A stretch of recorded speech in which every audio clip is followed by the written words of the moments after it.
Welcome, and thank you for listening to the Without Judgment Coaching Podcast, where we dive into coaching for neurodivergent, high achieving women who are ready to unlock their potential, regain their passion for work, and live the life that aligns with your dreams.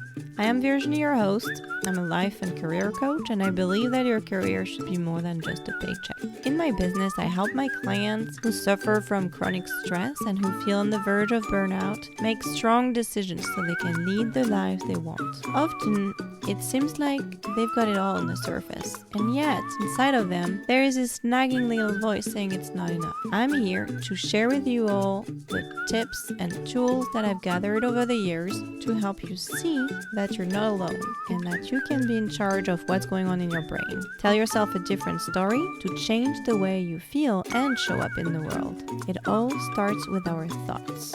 And that's good news because you can choose what you think on purpose. You can decide what you don't want to believe when it doesn't serve you.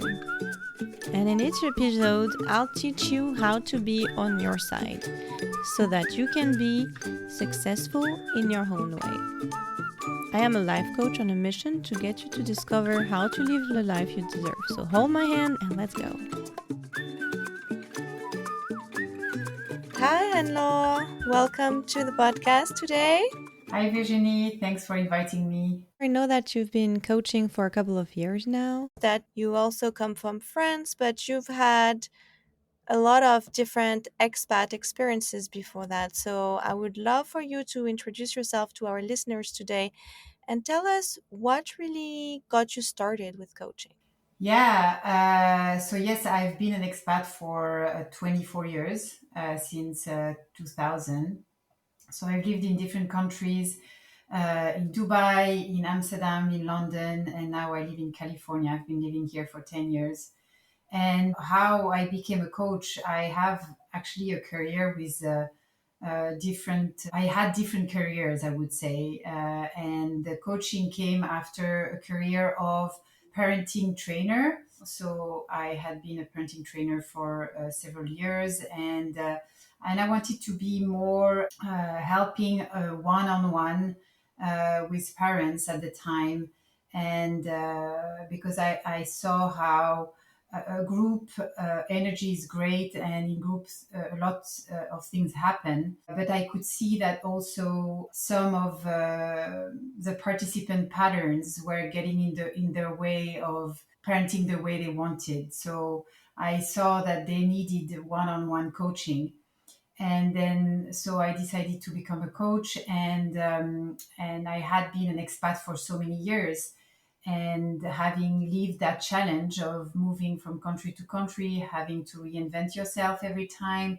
being the pillar of the family, and I knowing these challenges, I felt also the desire to serve that community of expat women following their husband on expatriation. So, and most of them are parents actually. So it was kind of combining both. So that's how I became a coach. Very interesting. And I think it's often the case with coaches. It's kind of what you feel like you could have used in the past and what you have learned along the way that you really want to share with the rest of the Yeah, people. yeah.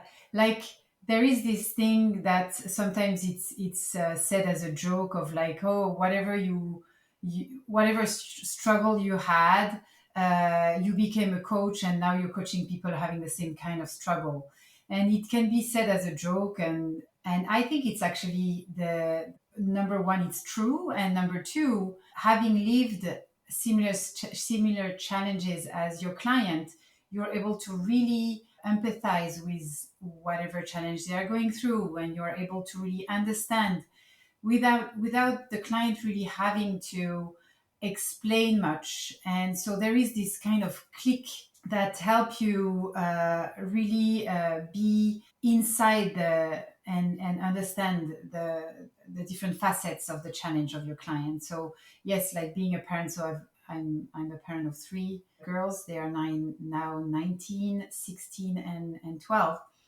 And I have been an expat as well for 24 years, as I said. So I feel really like understanding that these two.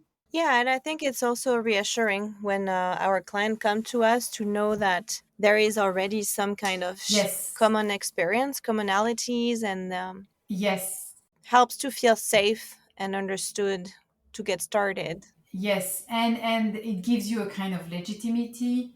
Um, and yeah, there are challenges that I would never have been able to understand without having gone through these challenges. So yeah.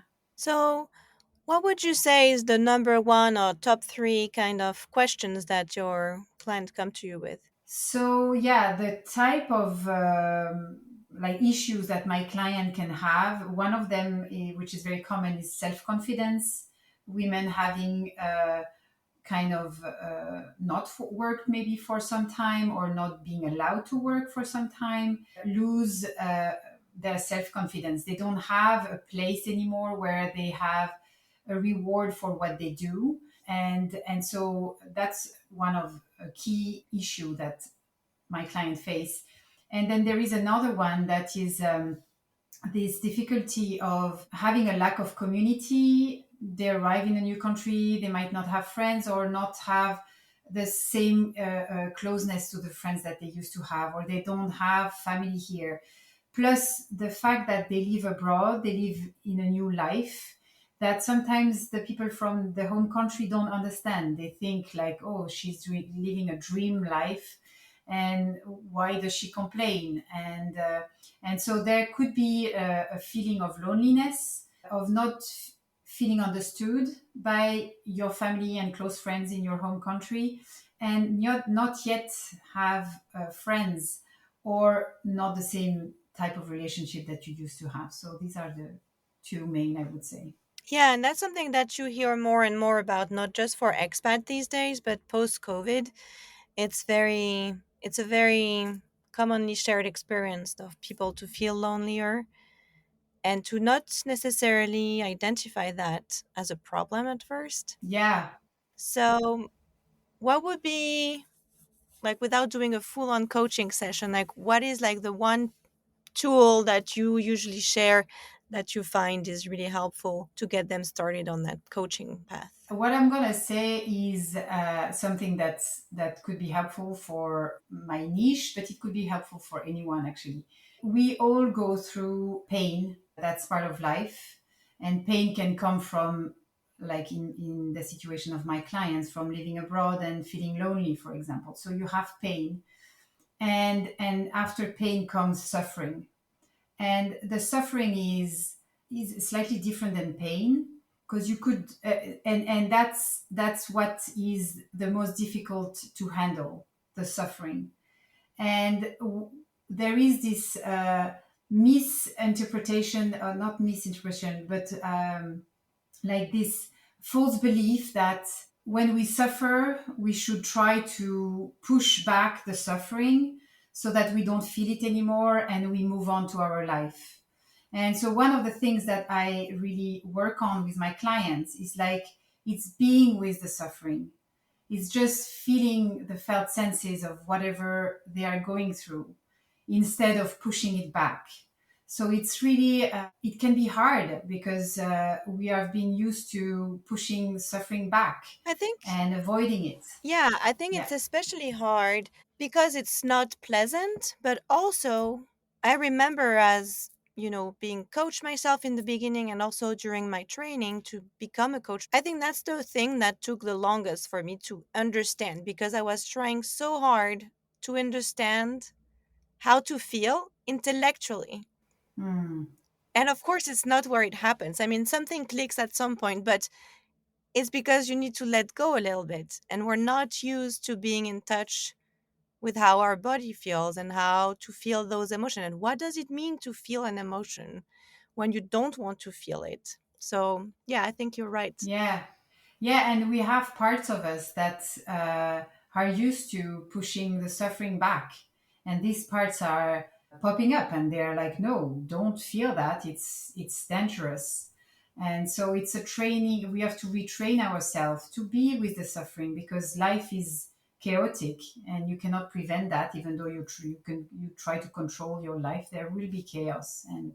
And so that's one thing that I would say, is to be with the suffering and learn to handle it and be with it and be benevolent with it, not like yeah, it's learning to understand the message also of the suffering, understand the emotion behind. Yeah, and one thing also that I like to say is that not only is always life is always going to be like 50-50 for human beings, and the goal is never to be like 100% happy all the time, but also to understand that the more we push against, the more we want to ignore it, the more time we are going to spend actually in it because of that struggle of pushing it away and resisting it. Yes, yes, I agree with you. Like pushing back would not making it feel better. It will make you feel worse,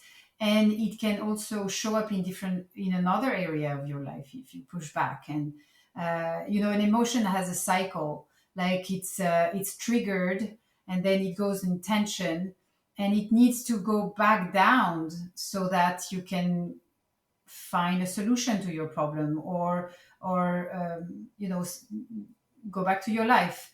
And we tend to negate and push back the emotion when it's in tension, so it doesn't have this kind of cycle of going back down, so that you are able to find solutions to your problems. So this tendency of negating our emotion, this tendency of pushing back our emotion, is something that is felt then in a body. There is tension in the body that stays in your fascia or in your muscles, and you start having back pain or headaches and migraines. And yeah, it's retraining ourselves to be with our emotions.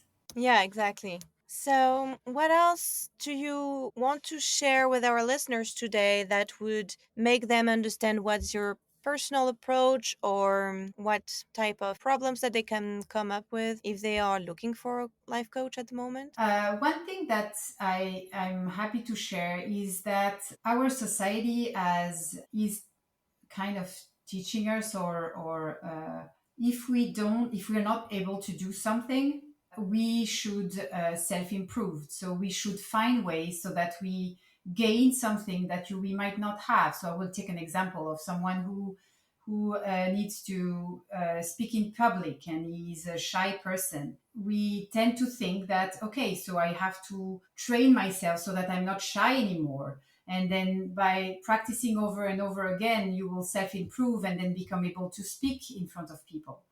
And in my approach, we tend to think that this self improvement is great for learning a new skill, like being able to play tennis, or something that would be more technological, I would say. But for our human qualities of here, it would be confidence, I would say. In this particular situation of public speaking, going the path of self-improvement might not be the most useful tool. It can work, but it needs a lot of effort, and effort, we know that we have so much we can effort for a certain amount of time. We cannot really effort over and over again. At some point we feel fatigued by that.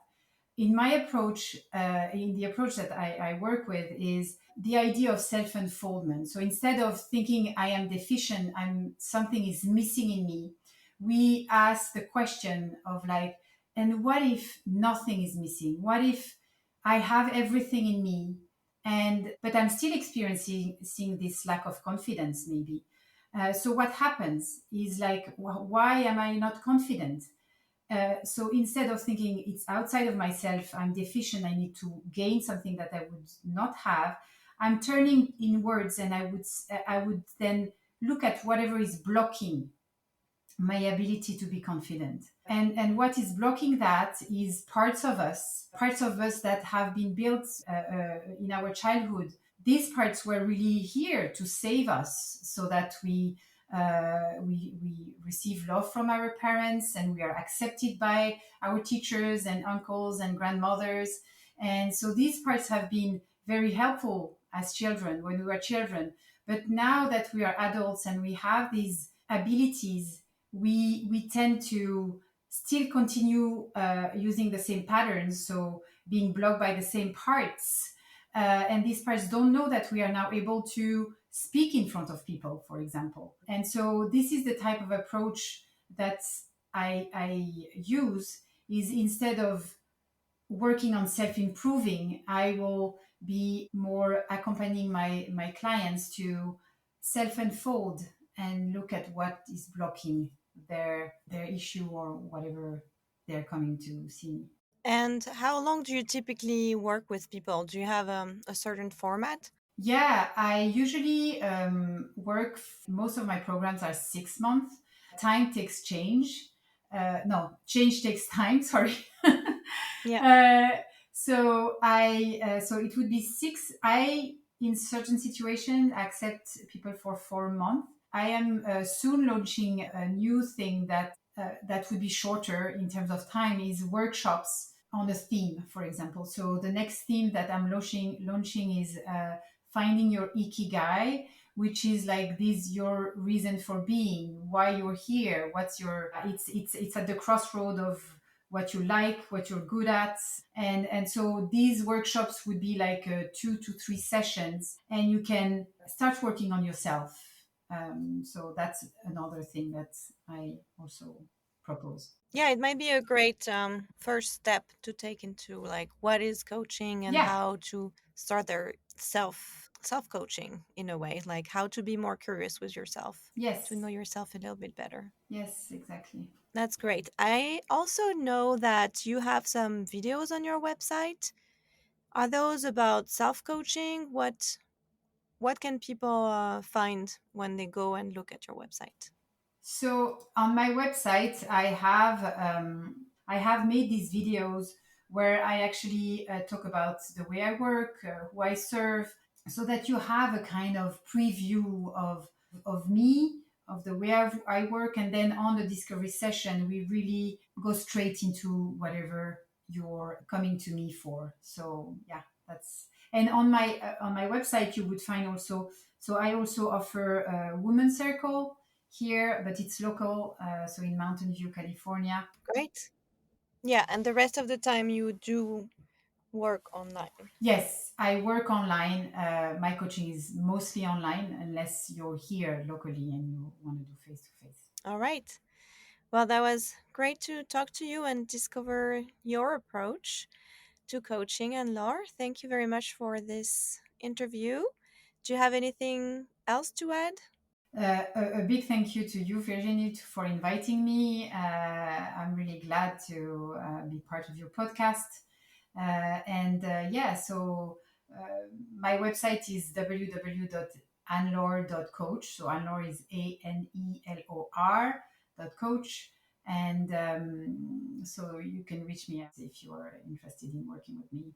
Thank you. And I'll add everything in the show notes as well. So Okay, I'll add your website and whatever other social media that you're onto. great. Thank you, Virginie, and Thank thank you, you. everybody, for Have listening. a great weekend. You too. Bye. Bye. Thank you for listening today. If you like what you heard, you have to go to the website without-judgment-coaching.com and click on the link to book a free 30-minute discovery call with me. You can also find the link on my Instagram bio if you prefer that. I will show you how to reframe the stories going on in your head to serve you and get everything you want, whether it's a new job, a new hobby, or new relationships. Together we can decide if and how I can help you become your best advocate to live the life that you want. I can't wait to see you.